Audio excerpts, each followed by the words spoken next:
New videos every day. Problem is that when the body starts forming antibodies to the thyroid, then it can't function very well. And it seems that one of the biggest instigators of that is gluten, especially the gluten in the wheat, rye, barley family. Life, wisdom. Thank you for tuning in to the Truth Talks. I'm your host, Karina Rachel, and today's topic is issues relating to the thyroid. So, Dr. Balanzi, thank you so much for joining me. Thank you for having me here. So, I feel that increasingly common are issues relating to the thyroid, hypothyroidism, etc. Can you talk to us a little bit about the thyroid and what maybe the potential causes of problems with the thyroid would be? Well, the thyroid gland itself, it's susceptible to a lot of different damages. And one thing that's becoming more and more apparent is actually the body can produce antibodies to the thyroid and really affect its function. It can make it either hypo or hyper.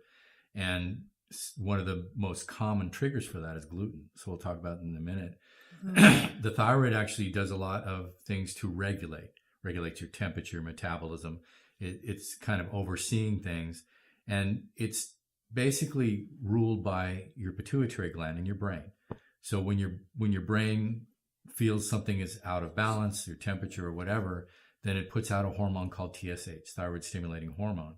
And that hormone tells the thyroid, okay, we need more hormone delivered. So it's unfortunate, I think, that the story doesn't stop there, yet that's where most medical science stops.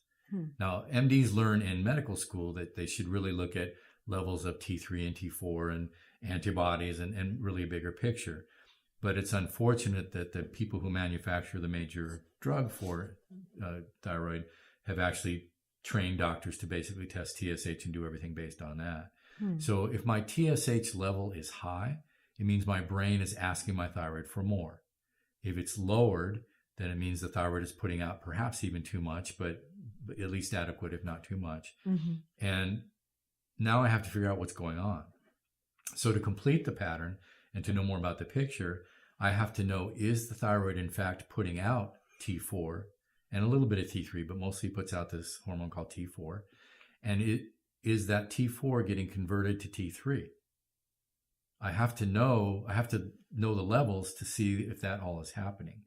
And then is there the production of something called reverse T3 happening, which is the body's way of dealing with too much of the T3, which is actually the active hormone that has most of the effect.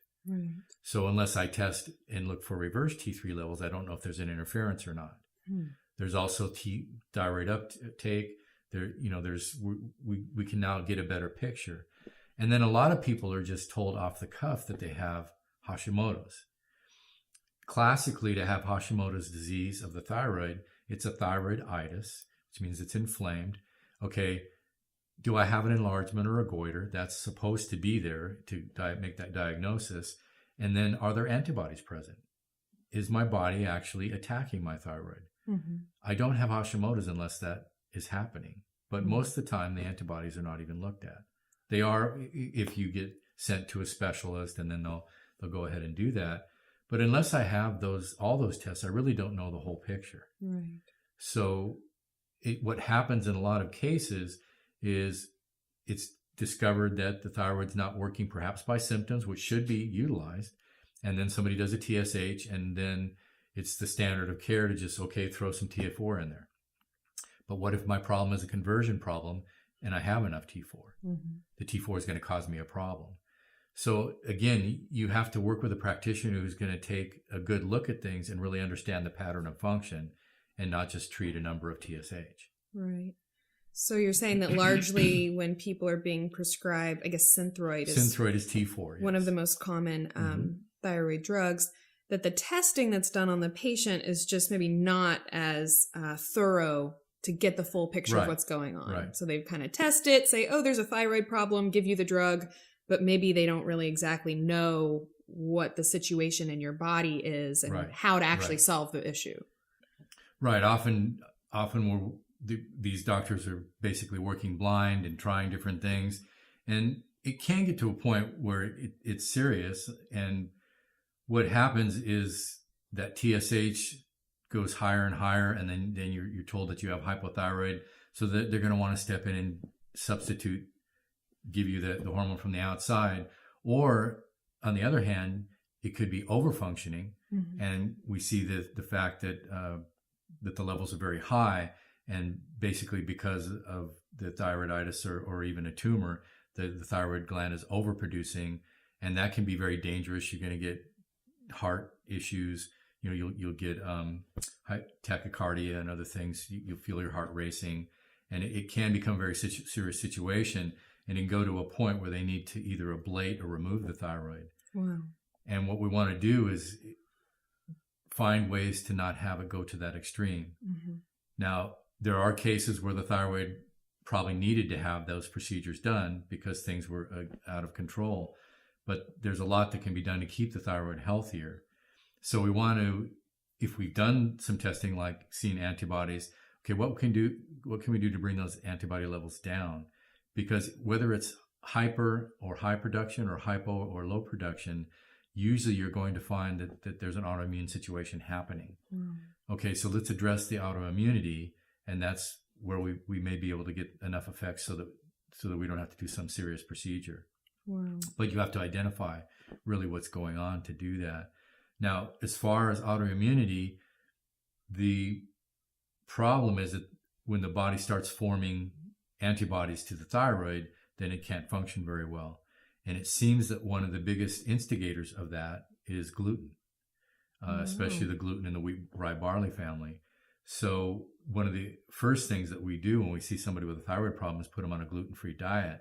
And for some people, that's all we had to do. Wow.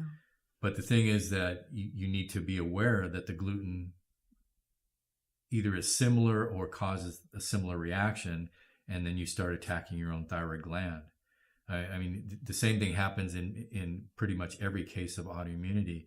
And remember, the autoimmunity really is the same process. It just depends on where your body has decided to attack the tissues. Right. There's Sjogren's disease, which is mucous membranes. There's lupus, which is the connective tissue. There's rheumatoid, which is joints. But depending on where autoimmunity is happening, you get a different scenario. The problem is they're all connected. So if I start with autoimmune thyroid, I'm probably going to end up exhibiting the others too, unless I stop the process. Right. So let's talk about how we stop the process of autoimmunity, or how we protect our thyroid. Yeah. First and foremost is looking at your diet, and at least do an elimination diet and start figuring out what foods trigger responses. Anything that's triggering an immune response, you want to get away from. So if we suspect gluten, which in the thyroid we often do, we're going to remove that right away. We might remove dairy, we might remove citrus, soy. I mean, there's a lot of different things that are common reactions, and then there are things that are more uncommon. I like to do laboratory work if possible and do a food allergy test. And I like to see both the IgG and the IgE reactions because I get a better picture that way. But basically, in some way, identify the triggers to the immune system and start taking triggers away so that the immune system calms back down. And that's step number one. Step number two, believe it or not, is probiotics. There's a lot of connection between the gut community that you carry, if you even carry one, but because a lot of people don't. But probiotics have a direct effect to autoimmunity. Right. And there are people being treated with probiotics in order to reduce the autoimmune situation. Wow. But you got to get that inflammation down, especially the self-attacking inflammation. And so you can look for other triggers. Very, very commonly, an insect venom or a heavy metal or a virus is implicated. In most cases, or in many cases of lupus, they find that Epstein-Barr may be the trigger. So you want to locate what the body's loaded with that is triggering immune responses, because that is basically turning up the volume and starting this autoimmune process. So you want to think anti-inflammatory. What can I do to bring this back into balance? And if you do enough of that, you usually have the effect of then not needing to do a more invasive procedure.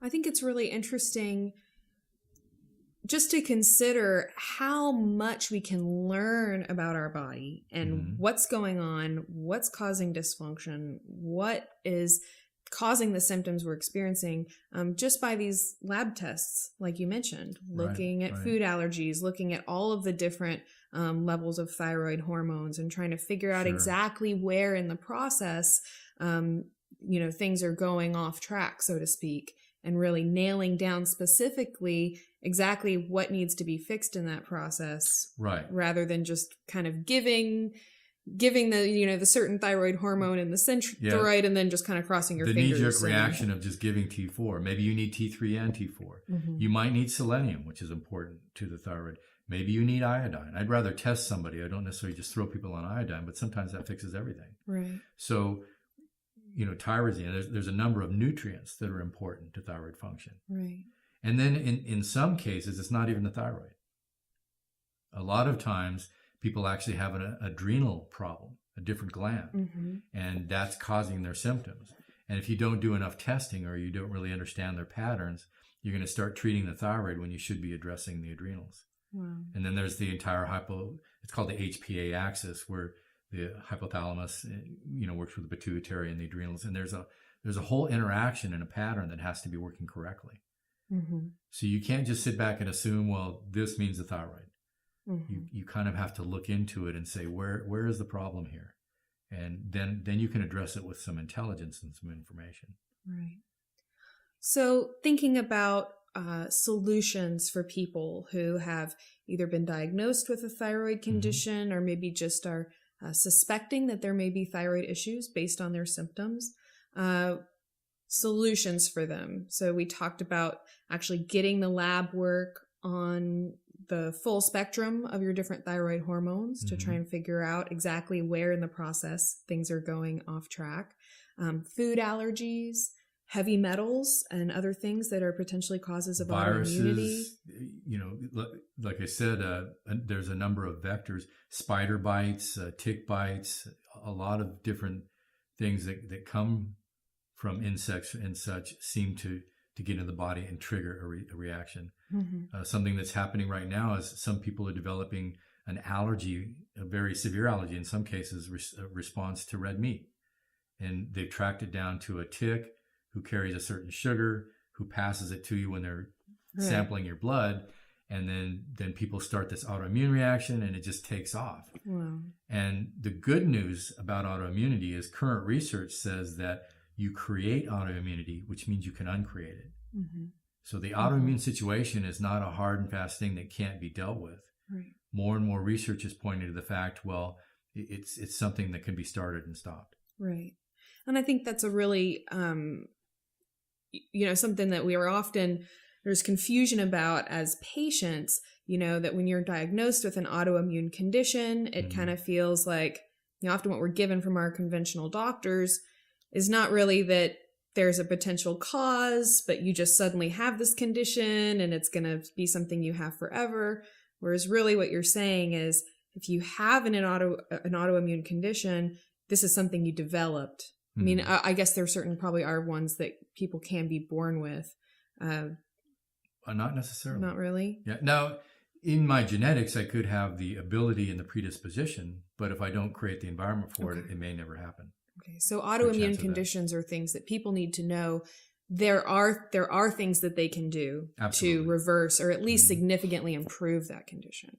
At least improve, postpone, not you have to do it. Unfortunately, for a long time, conventional medicine looked at autoimmunity as an immune system out of control, which it is, and their answer was to give you steroid drugs. Right.